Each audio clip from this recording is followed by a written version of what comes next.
Fala, queridos, tudo bem com vocês? Deus abençoe, obrigado por você estar aqui no nosso canal, obrigado por você ter clicado aí nesse vídeo e ter parado aqui. Olha, se você tem fome e sede de Deus, quer descobrir mais coisas relacionadas ao Espírito Santo, a sua intimidade, o seu relacionamento, você está no canal certo. Nós falamos aqui muito sobre oração em língua, jejum, a adoração, as práticas espirituais. Falamos aí de grandes homens de Deus, como o pastor David Robson, né?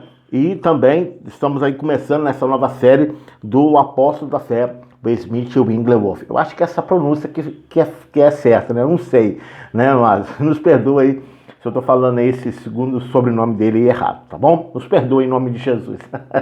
Então, amado, todas essas quartas estaremos aqui no nosso canal com essa série.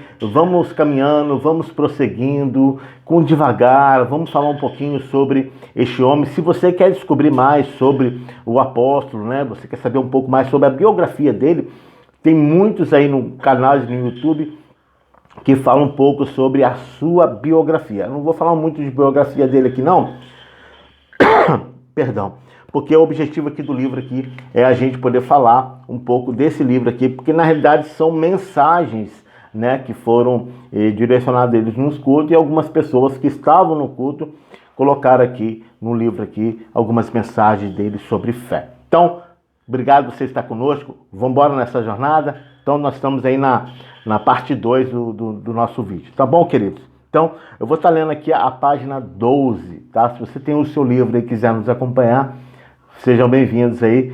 Vamos embora nessa jornada aqui com muita simplicidade em Jesus, tá bom? O Wigglesworth era realmente um fenômeno pentecostal.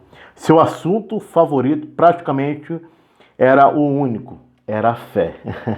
Então a gente sabe que o único assunto, um dos assuntos, mas o assunto que ele mais preferia, né, de ministrar, de falar, era sobre fé. Então tá aí porque o nome, o apóstolo da fé, né? Por isso que foi dado esse nome dele como apóstolo da fé, porque ele só andava em fé, movia em fé, falava em fé, e é o que nós precisamos hoje, amados. Por isso que o apóstolo Paulo fala, não ando por vista, mas eu ando por fé. Sabe, querido, muitas vezes nós não desfrutamos muitas coisas que estão na palavra, porque às vezes nós não entramos nesse assunto mais sobre fé, mais sobre fé na palavra. Às vezes, queridos, às vezes precisamos dar uma impulsionada na nossa fé. Vai, amado, Abraão, vai em Abraão, estuda, entra na palavra sobre Abraão. Abraão foi um pai da fé. Entra mais, busca mais. Tem coisa, meu amado, que é garimpar mesmo na palavra. Você ir pegando, sabe, pegando pedrinhas e pedrinhas. Pode ter certeza, querido, que o Espírito Santo, ele não vai deixar você em dúvida em relacionado à fé, quando você buscar esses homens aí, os heróis da fé. Então, o apóstolo da fé, então, Smith Wigglesworth, um assunto que ele gostava muito de falar era sobre fé. Não importava qual fosse o texto bíblico, sempre sabíamos onde iria chegar. Logo, ele recebeu o apelido do apóstolo da fé. Multidões acorriam às suas reuniões para receber cura. À medida que a lenda crescia, principalmente em regiões, no início da sua carreira, ele empregava métodos que muitas vezes eram rústicos. Diz que ele era um pouco meio bruto em relação a essas relações de cura. Era um homem de constituição forte e que não conhecia a própria força. Enfermidades como o câncer faziam aquele homem de Deus ferver em ira santa. Uau! Muitas vezes as pessoas correrem pelos corredores e às vezes até nas ruas para agirem pela fé. Que tremendo, amados. Sua mão pesada muitas vezes quase derrubava as pessoas, mas ele era intensamente sincero. Aqui tinha realmente um grande homem de Deus, né? Uma pessoa sincera. Então, à medida que as pessoas eram curadas, eles faziam que as pessoas corressem pelas ruas, pelos corredores da igreja, né?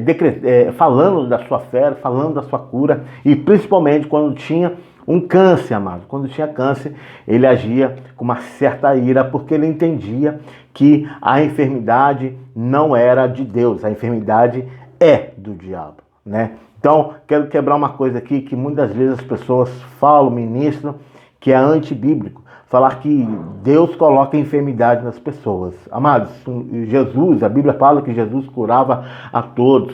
Jesus expulsava demônio de todos, mas você não vê Jesus colocava enfermidade, você não vê isso. Então, amados, nós entendemos que Jesus, se a Bíblia fala em Isaías 53, que ele levou sobre si todas as nossas enfermidades, por que ele estaria devolvendo essas enfermidades nos nossos corpos novamente? Ele levou sobre si todas as nossas enfermidades naquela cruz, amados.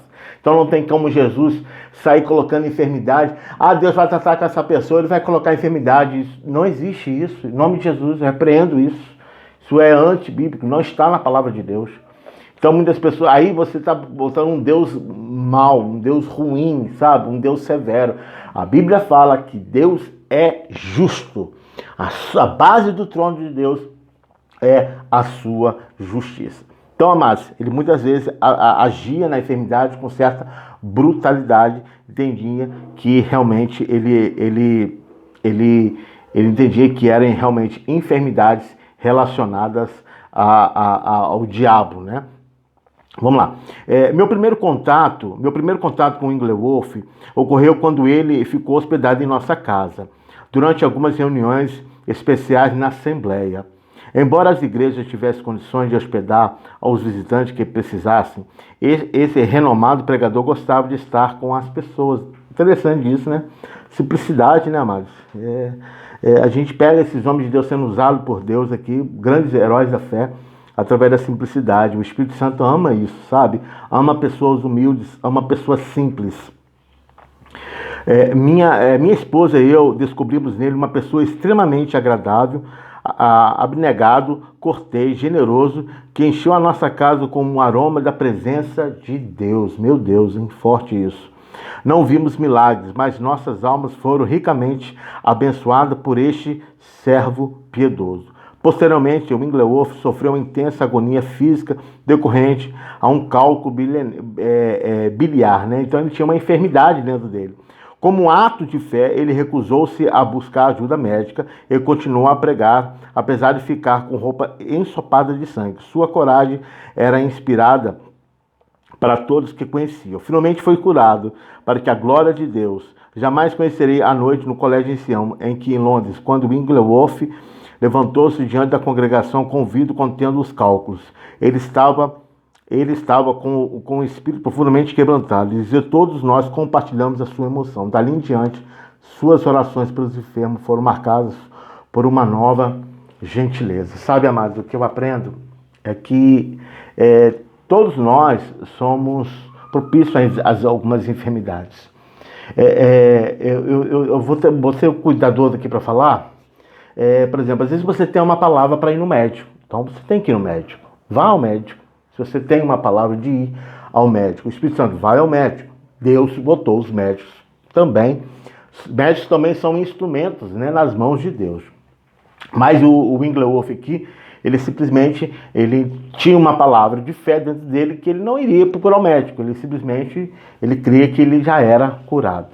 Então, você vê que um grande homem de Deus, né, apesar de Deus usá-lo muito, ele tinha enfermidade, Deus usava ele, mas ele tinha uma enfermidade e, pela sua fé, crendo em Jesus, aquele cálculo, né, foi expelido e foi tudo para a glória de Deus. Amados, o nosso vídeo já está terminando. Eu louvo a Deus pela vida de vocês que está aqui no nosso canal. Obrigado por vocês estar aqui. A gente faz esses vídeos com muito carinho, sabe? Há uma batalha muito grande espiritual, no mundo espiritual, uma batalha muito grande para me poder vir aqui fazer vídeo aqui para vocês. Mas pode ter certeza, é com muito amor, é com muito carinho que a gente faz isso para vocês, tá bom? Então na próxima quarta-feira a gente vai dando mais continuidade, prometo que quando a gente começar o vídeo, a gente já vai logo falando do livro aqui, para a gente não demorar muito, porque o meu telefone tem a memória muito curta. Oh, Jesus! Eu pretendo aí, vou comprar aí um telefone, em nome de Jesus, me ajuda a confessar na palavra. Vou comprar um telefone de 120 GB, né? É giga que fala? Vou comprar aí 120 GB aí, para a gente poder conversar aí 1 hora, falar um pouquinho sobre esse livro. Tem muita coisa, o livro é bem grosso, ó.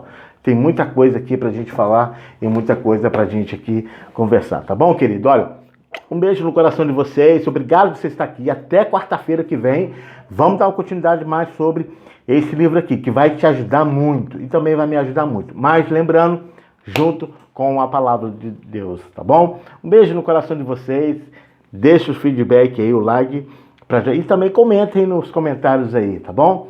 Deus abençoe, queridos, graça e paz.